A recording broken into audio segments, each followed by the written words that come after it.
Hi friends, ప్రపంచాన్ని వణికిస్తున్న global వార్మింగ్కు ప్రధాన శత్రువు కార్బన్ డయాక్సైడ్. ఈ వాయువు గాలిలోనికి వెళ్లకుండా అడ్డుకునే పద్ధతులు ఇప్పటికే చాలా ఉన్నా అవి చాలా ఖర్చుతో కూడుకున్నవి. కానీ జపాన్ శాస్త్రవేత్తలు తాజాగా కనిపెట్టిన ఒక వింతైన పదార్థం పరిశ్రమల నుండి వచ్చే వేడిని ఉపయోగించుకొని చాలా తక్కువ ఖర్చుతో కార్బన్ డయాక్సైడ్ని పట్టేయగలదని నిరూపించారు.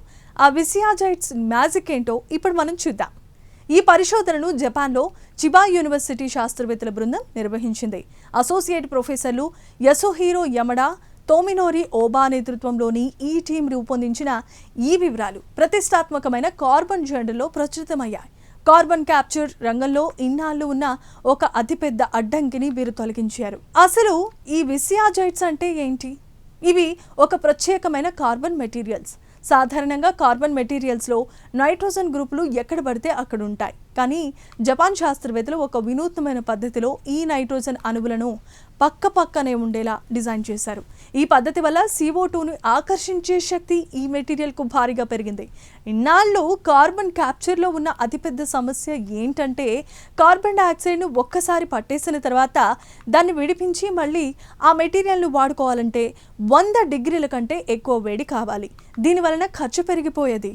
కానీ ఈ విసియాజైట్స్ కేవలం 60 డిగ్రీల సెల్సియస్ కంటే తక్కువ వేడి దగ్గరే కార్బన్ డయాక్సైడ్ను వదిలేస్తాయి. అంటే ఫ్యాక్టరీల నుండి వచ్చే మామూలు వేడిని కూడా వాడుకుంటే సరిపోతుంది. శాస్త్రవేత్తలు ఈ మెటీరియల్ను తయారు చేయడానికి 3 దశల పద్ధతిని వాడారు. అందులో ముఖ్యంగా ప్రైమరీ అమైన్ అని పిలువబడే NH2 గ్రూపులను పక్కనే అమర్చడంలో 75% విజయాన్ని సాధించారు. ఇలా అణువుల స్థాయిలో ఖచ్చితమైన నియంత్రణను సాధించడం వల్లే అతి తక్కువ ఖర్చుతో అత్యంత సామర్థ్యవంతంగా పనిచేసే next generation carbon captures technology సాధ్యమైంది.